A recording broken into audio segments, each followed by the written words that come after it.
요한 2서는 요한 1서, 요한 2서, 요한 3서, 그리고 요한복음을 기록한 사도 요한이 기록한 책이 되겠습니다. 기록 연대는요, AD 90년쯤에 기록했을 것으로 생각합니다. 그러면 이때는 예수님을 만나고 경험했던 사도들이 세상을 떠나고 이제 가장 젊었던 사도 요한만 남아있는 그런 시대가 되어집니다.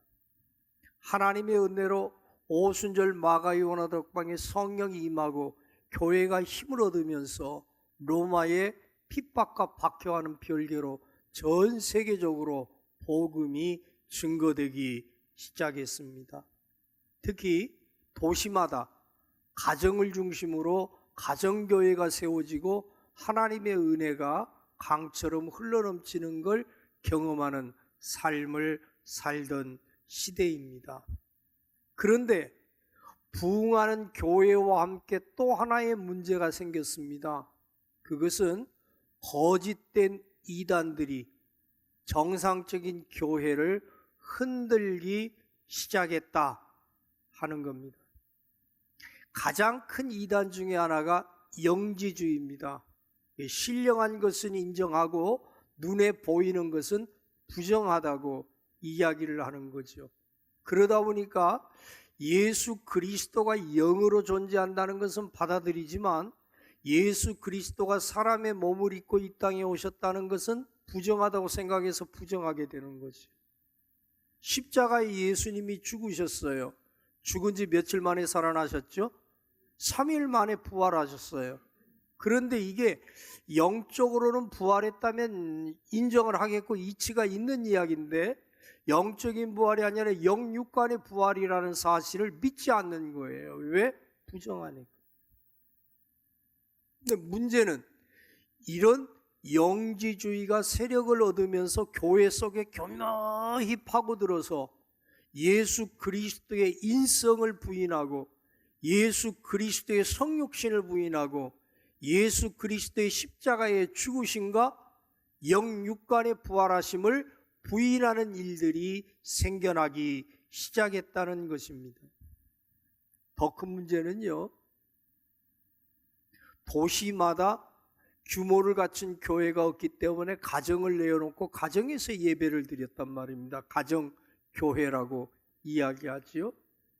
그리고 정상적인 신학 과정을 거치지 못했기 때문에 돌아다니면서 옛날 우리 부흥회 하듯이 목사님들이 순회 부흥을 하면서 말씀을 전해오기 시작했습니다.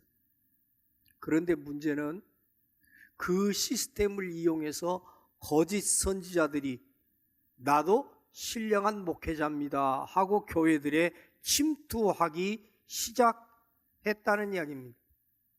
문제는 예수 그리스도를 만난 적도 없어요. 예수 그리스도와 교제를 나눈 적도 없어요. 예수 그리스도로부터 말씀을 듣거나 배운 적도 없어요. 그런 사람들 입장에서는 난 예수를 직접 보았어. 예수에게 직접 들었어.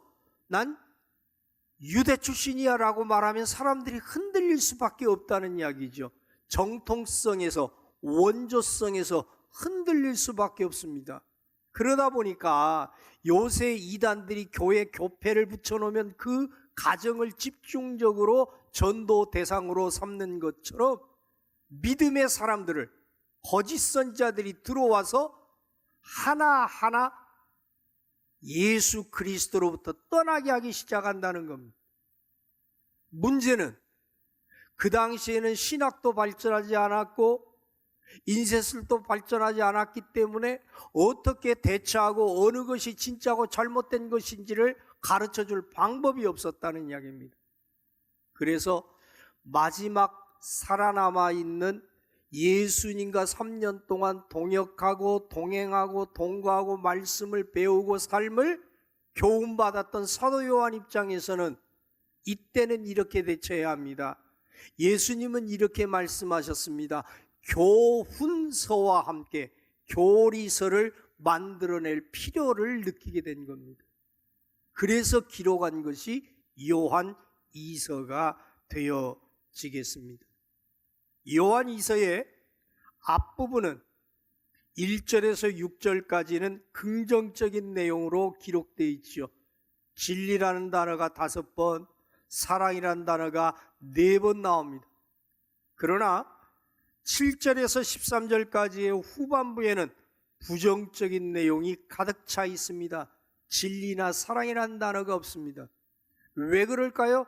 앞에서 말씀드린 것처럼 거짓 선지자들로부터 성도들을 보호해야 했고, 거짓 선지자들에 의해서 무너지는 교회를 보면서 가슴 아팠기 때문에 그런 편지를 쓸 수밖에 없었습니다. 예를 들면 요한일서 2장 19절 말씀을 보면, 예배소 교회에서 진리를 따라 살지 못해서 파문당했던 이단들이 교회들을 찾아가기 시작합니다. 그리고 교회들 속에서 예수 그리스도의 복음을 혼돈시키기 시작합니다. 그래서 예배소 교회에서는 그들을 쫓아냈습니다. 제명당했고 축출당했습니다. 그런데 이들이 그들의 기본 정신을 가지고 지식을 가지고 교회들을 찾아다니면서 교회에 해를 끼치기 시작합니다. 우리는 사도 요한을 사랑의 사도라고 말합니다. 그런데도 불구하고 사도 요한이 강하게 대처하는 말씀이 요한 2서 1장 10절 말씀에 뭐라고 말합니까? 이단들하고는 인사도 하지 마세요. 문도 열어주지 마세요. 여러분, 사랑의 사도가 이렇게 이야기할 때는 초대교회가 이들에게 얼마나 많은 핍박과 박해 속에서 지켜온 교회가 이단들의 거짓된 복음에 의해서 무너지고 있는지 우리가 짐작할 수 있습니다. 목숨 걸고 세운 교회인데, 선지자와 사도들이, 성도들이 죽어가면서 지켜낸 교리인데, 거짓 사도들에 의해서, 선지자들에 의해서 교회가 무너지는 모습을 봅니다. 이들에게 사랑을 적용할 수는 없다는 겁니다.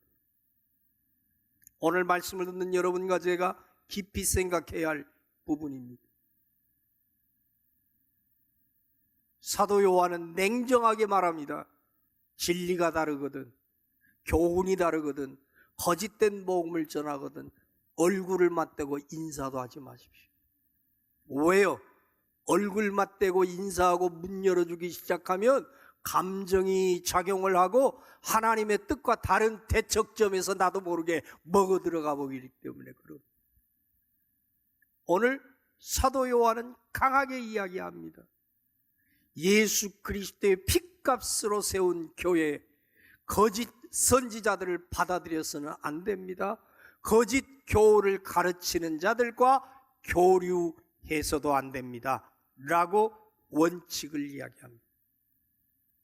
다시 요한일서 1장 1절 말씀으로 돌아가면 1절 말씀의 시작은 발신자와 수신자가 기록되어 있습니다. 1절 같이 읽겠습니다. 장로인 나는 택하심을 받은 믿음의 자매와 그 자녀들에게 이 글을 씁니다. 나는 여러분을 진정으로 사랑합니다. 나만이 아니라 진리를 깨달은 모든 사람이 여러분을 사랑합니다. 아멘. 보내는 사람은 장로예요. 받는 사람은 믿음의 자매와 믿음의 자녀들이라고 이야기하고 있습니다. 우리가 생각할 때도 사도가 12이나 되었잖아요. 그런데 그 중에 살아남은 사람이 현 시대는 요한 혼자 남았어요. 그러니까 내가 교회의 장로입니다 라고 표현할 수 있는 건 요한밖에 없었어요. 그래서 장로인 요한이라고 굳이 자신의 이름을 밝히지 않고 장로인 나는 이렇게 편지 쓰고 있습니다. 누구에게 썼어요? 믿음의 자매, 믿음의 자녀. 개역성경에는 부녀와 부녀의 자녀들에게 이렇게 표현되어 있습니다. 성경은 교회를 그리스도의 몸이요 그리스도의 신부된 성도들이 모이는 장소라고 이야기합니다.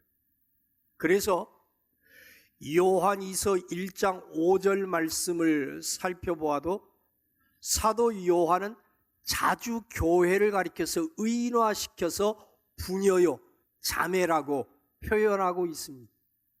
우리 교회는 그리스도의 신부된 성도들이 모인 공동체인 줄로 믿습니다. 오늘 여러분을 하나님이 부르신 줄로 믿습니다. 여러분을 하나님이 선택하신 줄로 믿습니다. 어떻게 하나님의 자녀가 되고 어떻게 하나님의 신부가 됩니까? 사도 바울은 로마서 10장 10절 말씀을 통해 이렇게 고백합니다. 사람은 마음으로 믿어서 의에 이르고 입으로 고백해서 구원에 이르게 되어집니다. 같이 한번 따라 하실까요? 마음으로 믿어 의에 이르고 입으로 고백해서 구원에 이르게 됩니다. 입으로 고백하는 게 먼저일까요? 마음으로 믿는 게 먼저일까요? 순서를 따진다면 그지요? 내 마음에 믿음이 들어와요. 어떤 믿음이? 예수는 그리스도십니다. 예수는 나의 주인이십니다. 그러면 그걸 입으로 고백하는 거예요. 뭐라고요? 나는 예수 그리스도의 사람입니다. 그러면 그 사람에게는 첫째, 마음으로 믿어서 내가 예수 그리스도를 받아들일 때에 하나님의 의에 도달하게 되고요. 둘째가 뭡니까? 내가 입으로 고백하게 되면 나는 구원에 이르게 된다는 것이죠. 그런데 여기서 입으로 고백하고 마음으로 받아들인다는 걸 사람들이 현재 시점에서 생각합니다. 뭐가 어려워요? 이 당시에는 예수 믿는 사람들을 잡아 죽이려는 시대입니다. 우리가 세례를 받을 때도요, 교회사를 보면 그때는 3년 동안 교육을 받았습니다. 왜냐하면 거짓된 밀정들이 예수 믿는 사람들 교회를 파악해서 팔아먹으려고 들어오니까 3년 동안 교육하다 보면 진짜와 가짜가 나눠지고요, 가짜가 3년 동안 복음을 들으면서 진짜 예수쟁이로 바뀌어버려요. 그러다 보니까 3년을, 그리고 나서 내가 예수를 구주로 고백하게 되면 점조직 형태로 돼서 모여서 예배를 하고 교제를 나누게 되어진다는 거죠. 왜 그럴까요? 이 당시에는 예수 믿는 사람을 잡기만 하면, 누군가 고자질하기만 하면 그 사람에게는 포상이 생기고 예수 믿는 사람은 죽게 돼 있어요. 순교당하게 돼 있어요. 그러니까 어디 가서 내가 예수 믿는 사람입니다, 예수 그리스도가 나의 주인이십니다 고백한다는 건 죽음을 각오한 고백이에요. 지금 우리가 말하는 거하고 전혀 달라요. 만약에 북에서 공개적으로 난 하나님 아버지를 믿습니다, 예수 그리스도를 믿습니다라고 고백한다면 살 수 있을까요? 없어요. 오늘 여러분과 저에게 예수 그리스도가 주인으로 들어오시기를 바랍니다. 그리고 그의 자녀라고 고백하시기를 바랍니다. 그런데 그 앞에 전제 조건이 하나 있어요. 내가 믿고 내가 고백하는 게 아니라 나를 택하신 분이 있기 때문에, 나를 부르신 분이 계시기 때문에 가능하다는 거예요. 하늘의 아버지께서 여러분을 부르시고 선택하시고 내 것이라고 이야기하신 줄로 믿습니다. 한번 따라 하십시다. 하나님이 나를 선택하셨습니다. 그러면 하나님이 여러분을 하나님의 자녀 삼으실 때에 경비 지출하신 거 있나요? 어떤 행동하셨나요? 없어요. 모두가 공짜예요. 모두가 은혜예요. 그래서 택하심은 하나님의 전적인 은혜예요. 하나님이 나를 택하셔서 하나님의 자녀 삼아주시고 이곳에 나와서 입으로 고백하게 하시고 나를 통치하시는 역사가 우리에게 일어났다는 거예요. 그 사람들에게 있어야 할 게 뭐라고 말을 해요? 앞에서 은혜와 자비와 평안이 그들에게 함께 있기를 원합니다 라고 이야기합니다. 자, 1절 하반절 말씀을 보면 뭐라고 말했습니까? 나는 여러분을 진정으로 사랑합니다. 나만 아니라 누가? 진리를 깨달은 모든 사람이 여러분을 사랑합니다 라고 이야기합니다. 내가 당신들을 사랑하는 이유, 우리가 당신들을 사랑하는 이유 하나입니다. 진리를 깨달았기 때문에. 진리가 뭐예요? 예수 그리스도지요. 예수를 아는 사람, 예수를 만난 사람, 예수에게 지배되는 사람은 교회의 성도들에게 사랑을 나눌 수 있고요, 사랑을 주고받을 수 있고요, 사랑을 흘려보내는 줄로 믿습니다. 왜요? 진리신 예수 자체가 사랑이니까. 예수님이 그 당시 사회적으로 배척받은 이유 중에 하나가 죄인의 친구였다. 창기들의 친구였죠. 세리들의 친구였죠. 비천한 자들의 친구였죠. 귀신 들린 자들의 친구였죠. 예수님은 사랑을 한없이 베푸셨어요. 소외된 사람들에게, 차별받는 사람들에게 진정한 사랑을 흘러넘치게 하셨던 것이 예수 그리스도의 모습이에요. 그래서 예수를 믿는 사람은, 예수가 내 안에 있는 사람은 그 예수의 사랑이 내게서 흘러가게 되어 있어요. 사랑의 신앙인들이 되시기를 바랍니다. 요한복음 13장 34절에서 35절까지 말씀해 보면 세 번역으로 제가 읽겠습니다. 이제 나는 너희에게 새 계명을 준다. 서로 사랑하여라. 내가 너희를 사랑한 것 같이 너희도 서로 사랑하여라. 34절을 살펴보시죠. 예수님께서 우리에게 새 계명을 주셨어요. 그 계명의 내용은 서로 사랑이에요. 서로 사랑. 나 혼자 내가 사랑하는 게 아니에요. 내가 누군가를 사랑하고 그 사람이 내게 사랑을 주는 서로 사랑으로 이루어져야 해요. 그 사랑의 기준은 내가 너희를 사랑한 것 같이예요. 예수님이 우리를 사랑하신 것처럼 우리도 서로에게 사랑해야 해요. 그러면 어떤 일이 일어납니까? 35절 같이 읽겠습니다. 너희가 서로 사랑하면 모든 사람이 그것으로서 너희가 내 제자인 줄을 알게 될 것이다. 예수의 제자의 증거는 뭐냐? 서로 사랑. 그런데 공동체가 싸워요. 공동체가 분당했어요. 공동체가 나뉘어졌어요. 그렇다면 예수 그리스도의 제자라고 말할 수 없다는 거예요. 어디에 가든지 여러분이 사랑을 베풀면 사람들은 여러분을 보고 야, 저 사람 예수 닮았구나 라고 이야기한다는 거예요. 오늘 여러분이 사랑을 실천해서 그리스도의 제자로 인정받으시기를 주의 이름으로 축원합니다. 그리스도의 사랑이 넘쳐나는 공동체가 되시기를 주의 이름으로 축원합니다. 장로 사도 요한이 사랑하는 부녀와 부녀의 자녀에게 편지를 썼어요. 빌고자 원하는 내용이 3절에 기록되어 있어요. 오늘 영상으로 예배하시는 여러분, 여러분에게 하나님의 은혜가 강처럼 임하시기를 바랍니다.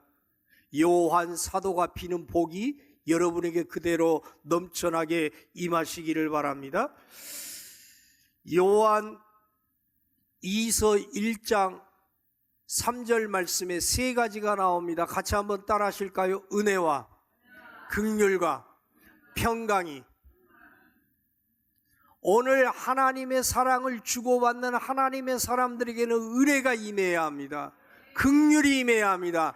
평강이 임해야 합니다. 은혜는 하나님이 주시는 하나님의 은혜지요. 그러니까 우리가 받을 복의 시작점은 은혜에서 출발해요. 우리가 은혜 받으면 뭐가 달라져요? 뭐가 나타나요? 긍휼하심을 잊게 돼요. 하나님 앞에 설 수 없는데 설 수 있고, 하나님의 사랑과 응답을 받을 수 없는데 받을 수 있고, 이게 하나님이 주시는 은혜의 실제적인 표현으로 나타나는 긍휼이에요. 하나님의 은혜에서 시작해서 하나님의 긍휼로, 그러면 그 긍휼이 뭘로 우리에게 나타나느냐? 평강으로 나타나요. 그래서 평강은 복의 결과라고 이야기를 해요. 평안하시기를 바랍니다. 예수님께서 부활하신 후에 제자들을 만나고 제일 먼저 비셨던 복이 있어요. 뭐예요? 평안할 자다. 평안할지어다. 평안할지어다. 오늘 여러분과 저에게 평강의 역사가 넘치시기를 주의 이름으로 축원합니다. 그런데 사도 요한이 요한 2서 1장 3절에서 비는 이 세 가지 복, 은혜와 긍휼과 평강이 로마서 말씀에서 사도 바울이 로마서 1장 7절을 통해서 비는 복과 차이가 있습니다. 로마서 1장 7절에 사도 바울이 비는 복과 요한이서 1장 3절에 사도 요한이 비는 복의 차이는 무언가 두 가지를 생각하려고 합니다. 첫째, 바울의 축복문에는 수신자들에게만 복이 나가게 되어 있어요. 바울의 편지를 읽는 로마 교회에만 복이 있기를 빈다고 했어요. 그런데 사도 요한은 안 했어요. 복을 누구에게 빌었느냐? 편지를 읽는 수신자들과 편지를 쓰는 나에게도 임하기를 원한다고 말했어요. 오늘 당신과 나를 포함한 글자를 우리는 두 글자로 우리라고 부릅니다. 우리에게 하나님의 은혜가, 우리에게 하나님의 긍휼이, 우리에게 하나님의 평강이 임하기를 원합니다 라고 고백합니다. 오늘 여러분 속에, 제 속에, 우리 공동체 속에 영상으로 예배하는 여러분에게 은혜와 긍휼과 평강이 모두 다 임하시기를 주의 이름으로 축원합니다. 두 번째, 진리와 사랑 가운데서라는 단어가 포함됩니다. 그 말은 어떤 이야기예요? 요한 2서에서 이단하고는 인사도 하지 말라고 정리했던 사도 요한의 마음이 포함되어 있어요. 예수 그리스도를 떠난, 교회를 떠난, 교회에서 쫓겨난 자들에게는 이 역사가 임해서는 안 됩니다. 그들은 죄입니다 라고 선언하는 거예요. 사랑하는 성도 여러분, 오늘 여러분과 제가 정확히 구별하기를 바랍니다. 나는 하나님의 사람입니다. 나는 세상의 사람이 아닙니다. 나는 이제 하나님의 자녀입니다. 더 이상 죄의 종노릇 하지 않습니다. 그러면 내가 하나님의 사람답게 하나님의 사람과 사귀어야지 세상 사람과 죄의 종노릇하는 사람과 하나가 되어서는 안 된다는 이야기입니다. 우리가 세상에 발은 딛고 살지만 세상에 속해 살 수는 없습니다. 세상에 발은 딛고 살지만 세상에서 구별된 삶을 살아야 하고 그들에게 주시는 하나님의 복을 사도 요한은 은혜와 긍휼과 평강이라고 이야기하고 있습니다. 가장 중요한 건 예수 그리스도를 아는 자들에게, 예수 그리스도 안에서 예수 그리스도를 통하여 이 복이 우리에게 임하게 되어 있습니다. 8월 마지막 주일입니다. 9월 한 달을 살면서 그리스도를 통하여 그리스도 안에서 그리스도로 말미암아 이 복이 여러분에게 임하시기를 주의 이름으로 축원합니다.